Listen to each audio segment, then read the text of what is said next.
Hai, halo, apa kabar Sobat Super Logika? Semoga kali ini Anda ada dalam kondisi yang badan yang sehat, segar, dan selalu bergembira. Bahagia bersama orang-orang yang Anda cintai. Oke, kali ini kita mau bahas, mungkin nggak tentang ilmu-ilmu ya. Nggak ilmu-ilmu. Saya sekarang pengen sedikit ekstrim nih. Pengen ngebahas tentang Tuhan. Keren ya. Sok Tuhan. Enggak, gini ya. Yang pertama saya pengen kasih tahu dulu, saya bukan ahli agama, gitu. Saya bukan ahli agama. Terus saya juga bukan ahli spiritual. Kalau agama saya sekedar tahu, walaupun saya belajar beberapa agama, tetapi saya meyakini salah satunya saja. Hanya sebagai pedoman dalam saya bertindak, berbuat, berpikir, berkata, dan berbuat. Ya. Dan sebagai pedoman itu saja. Uh, Selain itu saya juga bukan ahli spiritual. Saya masih sangat sangat harus belajar tentang spiritual ya, karena spiritual itu luas banget, dan saya selalu mengatakan spiritual itu adalah gerak bebas. Gerak bebas yang seperti apa? Gerak pikiran kita, gerak kita berpikir, berpola, bagaimana pikiran kita mengartikan tentang hal-hal yang sifatnya spirit. Spirit itu adalah entitas yang sulit untuk kita bayangkan, kalau kita bayangkan bisa, tetapi mungkin tidak benar. Si A mengatakan begini, si B mengatakan begitu, dan lain sebagainya. Ya, saya selalu ada pro kontra ya. Oke, Tuhan. Hmm, Tuhan itu kalau menurut saya adalah sesuatu yang tak terbayangkan. Itu yang pertama. Sesuatu yang tak terbayangkan. Karena apa? Saya baca di kitab-kitab suci, sulit sekali membayangkan tentang Tuhan itu. Ya, belum ada orang yang paling alim, paling soleh, paling suci sekalipun itu mereka belum bisa menggambarkan tentang Tuhan itu bagaimana. Mereka hanya mengira-ngira sampai akhirnya mengkerucut semuanya mengatakan bahwa Tuhan itu adalah satu zat yang tak terbayangkan. Saya setuju dengan itu.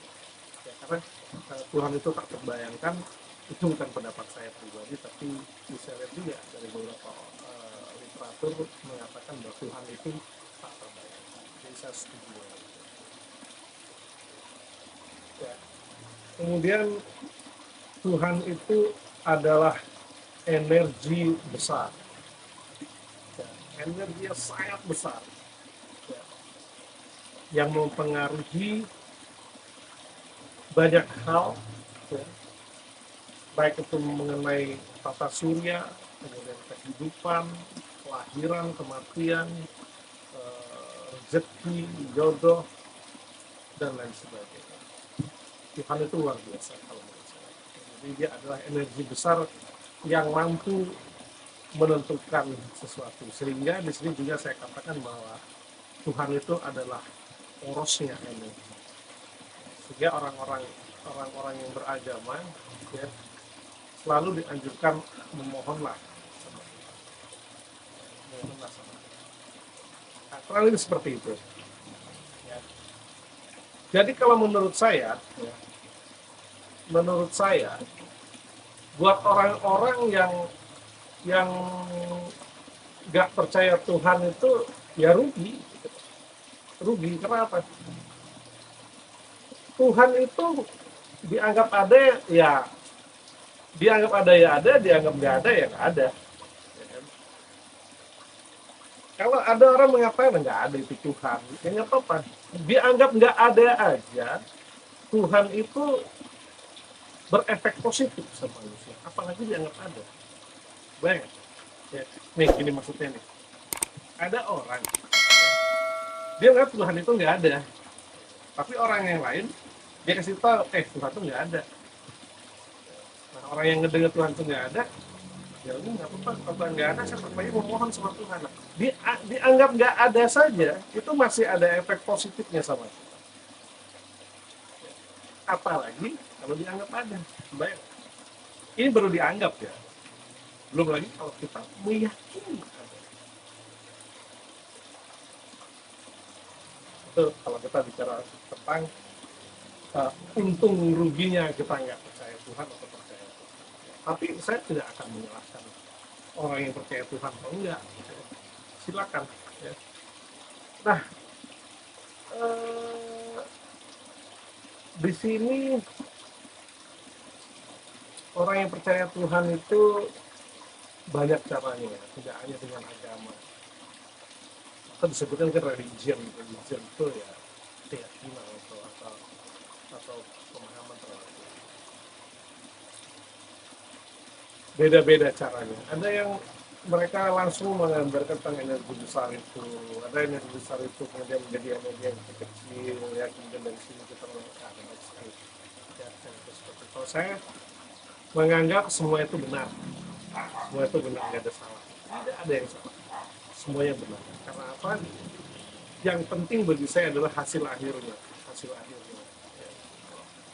Kenyataannya lebih banyak orang yang mengamalkan atau mempercayai bahwa Tuhan itu ada, akhlaknya jauh lebih baik, ya, jauh lebih baik. Walaupun sekarang banyak orang bilang itu di Australia nggak beragama mereka, ya. Kafir mereka, siapa bilang orang Australia itu sebagian besar penduduknya beragama kok, ya. Di mana di dunia ini yang penduduknya tidak beragama? Minimal mereka punya keyakinan, ya, eh, tentang Tuhan, ya, yang kita sebut dengan kearifan lokal. Minimal mereka punya itu. Ya. Bahkan suku Asmat, suku-suku kecil yang ada di pulau-pulau yang terpencil, ya, mereka punya keyakinan terhadap Tuhan. Ya.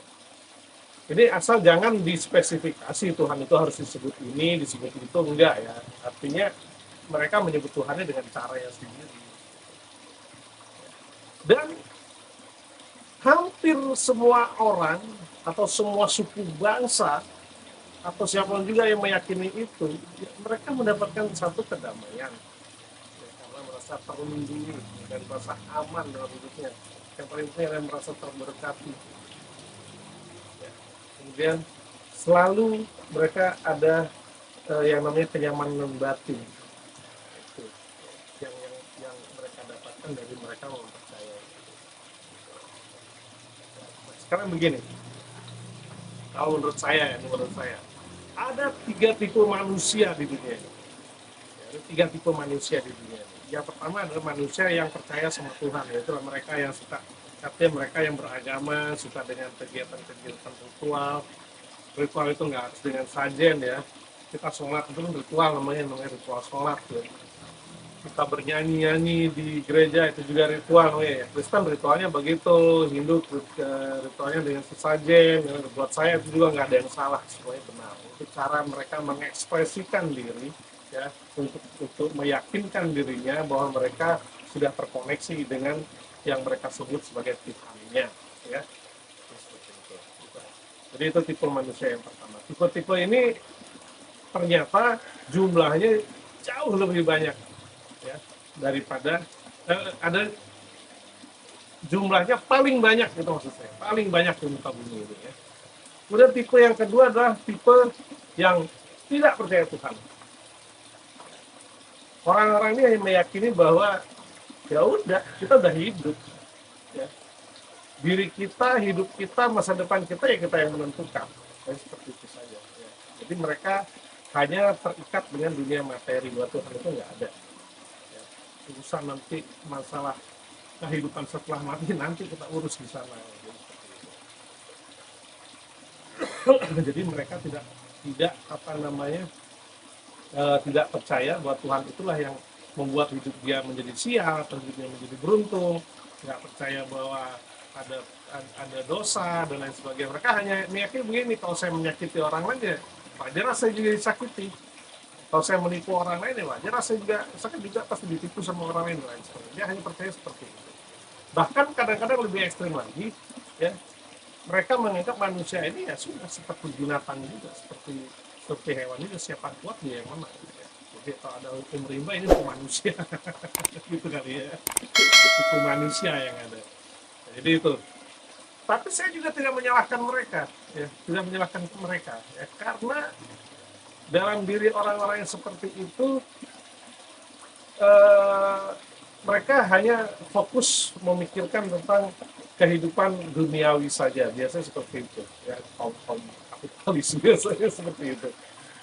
Oke, dan yang ketiga ini yang sekarang juga mungkin yang tadi yang ateis tadi yang tidak percaya sama Tuhan itu menempati posisi paling terakhir, ya, paling terakhir. Yang paling banyak nomor dua adalah orang-orang yang dia setengah percaya setengah enggak kalau Tuhan itu ada.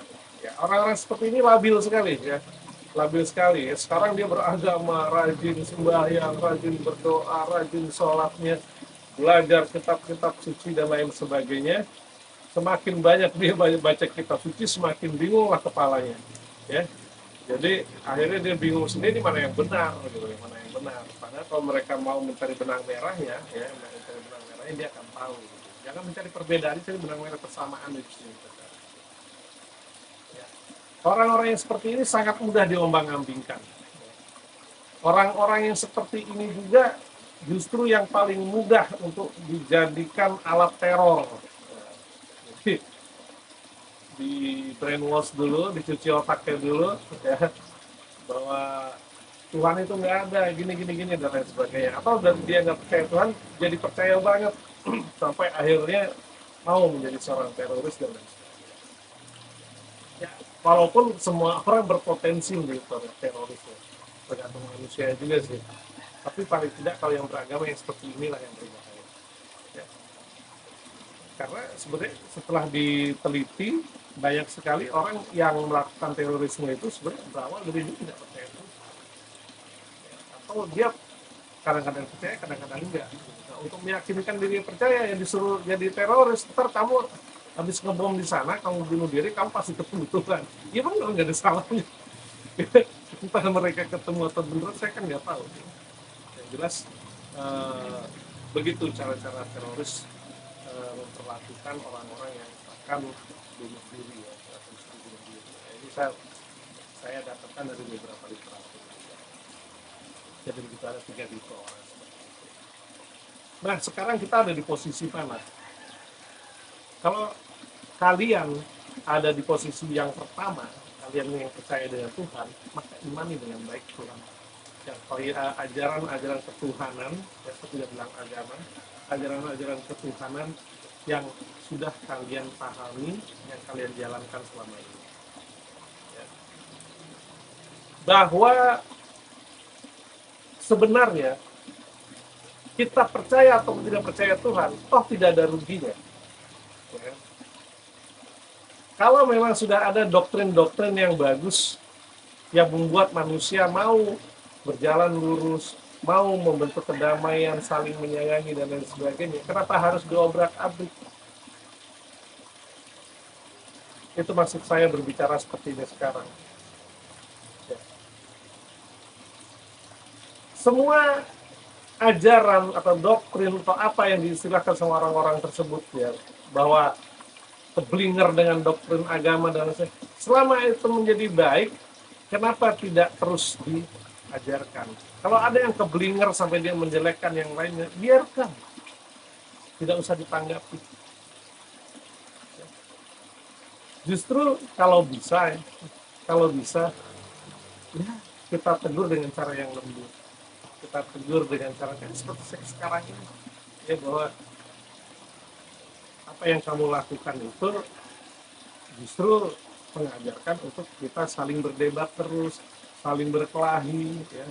Padahal tujuan agama tidak seperti itu. Tujuan agama justru membentuk manusia menjadi baik. Ya. Kalau pada akhirnya agama itu membuat orang jadi terkotak-kotak, ya kalian bisa pikir sendiri kenapa seperti itu. Berarti ada something di sana. Ya. Entah itu benarkah itu untuk kepentingan agama atau kepentingan pribadinya. Itu aja. Jadi kalau menurut saya, kita kan punya rasional, ya. Kita punya otak, kita bisa berpikir rasional, itu maksud saya. Kita punya logika, ya kan? Kalau ada orang yang sudah berlebihan, daripada kita menanggapi habis energi kita menanggapi yang seperti itu, ya lebih baik kita kita arahkan diri kita untuk oh, agama itu hanya untuk kita mengetahui ajaran yang baik, ajaran Tuhan, jalan kehidupan yang benar dan lain sebagainya. Nah, sudah selesai. Masalah orang menghina-hina ajaran kita, biarin aja. Bodoh amat. Ya kan? Karena kenapa? Dia kan nggak baca kitab-kitab kita. Dia cuma lihat sisi luarnya saja. Misalnya nih yang saya sering lihat, ada komen-komen bahwa orang Hindu itu nyembah patung, nyembah batu, dan lain sebagainya. Biarin aja. Atau yang Islam, kalau ditanya, kenapa sholatnya kok harus gerakannya begitu sampai jungkir balik? Ya kan? Biarin aja. Atau ada yang menghina mungkin, oh, nyembah Tuhan kok nyanyi-nyanyi. Ya, biarin aja. Semuanya kalau sudah dibiarin aja itu, nggak akan masalah buat kita. Karena kenyataannya Tuhan itu nggak pernah minta dipuja, nggak pernah minta di bela, nggak pernah minta tempat suci, ya. Karena apa? Tuhan itu justru adalah porosnya energi. Tuhan itu adalah sumber dari segala sumber energi. Dan dia tidak berdaya. Oke, segitu dulu ngomongin Tuhan ya. Takut Tuhan tersinggung. Oke, ya. Tutup pakai rasional Anda, jangan mau dibohongi. Wah, gue kayak Ahok ya. Jangan mau dibohongi dengan orang-orang yang mengatasnamakan agama tertentu untuk membuat pikiran kalian menjadi rusak ya. Jadi menghina-hina agama lain, mendiskreditkan agama lain, menjelek-jelekan ya, bahkan mungkin mencaci maki ya, atau justru nggak usah beragama gini beragama gitu ya kan, pakai agamamu sendiri ya silakan, nggak apa-apa, sah-sah saja ya. Tapi kalau saya cari simpelnya aja, udah ada nih yang bagus, ngapain gue pusing-pusing mikir lagi ya kan. Oke, gitu aja. Salam logis, salam super logika. Au.